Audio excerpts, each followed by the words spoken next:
भनेको यहाँ अगाडि खाली जग्गा छ, घर नबन्ने टाइपको छ नि यो। यहाँ त्यतिखेर यो मर्मत गर्न मिल्छ भने काकीलाई। ल यही हो काकीको घर होइन, टक्क उज्यालोमा यसरी गएको छ। त्यो मुनिको चाहिँ सटर हो होटलको नाम। यो चोकबाट तेह्रफुटे बाटो गएको छ, चलफल यतापट्टिको घर।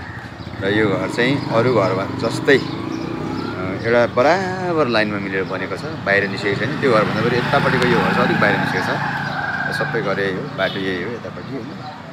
र यतापट्टि घरहरू यही हो। काकीलाई मजाले पठाउनु पऱ्यो। यतापट्टि यो हो, यतापट्टि खाली जग्गा छ, पछि यहाँ खाली जग्गा उतापट्टि यस्तो। अनि यो बिचको घर चाहिँ काकीको। यसलाई साइडबाट हेर्दाखेरि, यसलाई यतापट्टि हेर्दाखेरि यस्तो छ।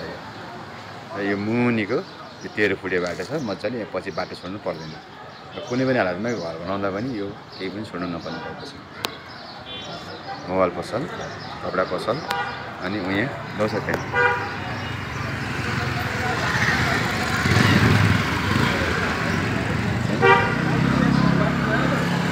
यो मासु पसल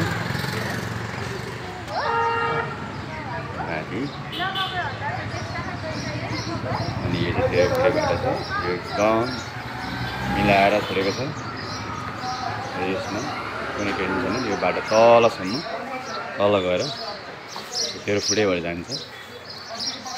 यहाँ यतापट्टि घरहरू बन्दैछ। र यो घरसँग जोडिएको चाहिँ अहिले बन्द छ यो घर।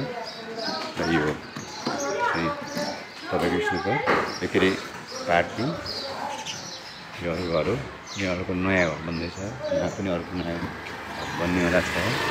यहाँ पनि जग्गा खाली छ, चट्ट परेको। यहाँ तल छ, यो चोकै हो। यहाँदेखि मुनि काकीको घर चाहिँ तल छिर्ने होटलहरू छ सबै। एउटा अर्को होटल हो। ऊ तलको होटल काकीलाई पहिलातिर देखाएको होटल। यहाँ पनि एउटा बाटो छ, यतातिर बाटो छ। यहाँ पनि चोक छ। यसरी कारहरू यहाँ तलसम्म यतिर फुटे बाटोमा मजाले आउँछ। सानो गाडी यता पर पनि गल्ली छ,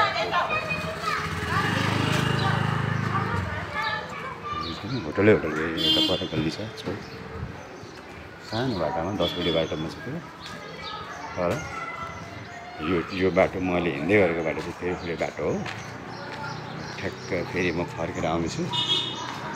यो टक्क हाम्रो काकी र काका, हाम्रो काका र काकी मिलाएको भएको हो। र यसको अपोजिटमा यस्तो होटल छ, अपोजिट साइडको होटल हो। ठुलो अफिसले पनि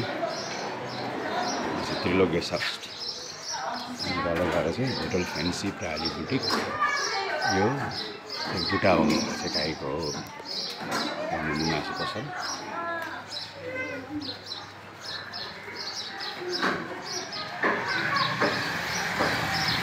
मैले काकीलाई यतापट्टि चोक बाटोहरू टाउन प्लानिङ जस्तै छ। र सबै मापदण्डहरू काटेर बनाउँदा पनि घरको कुनै पनि हिसाबले त्यस्तो क्षेत्रफल गर्दैन।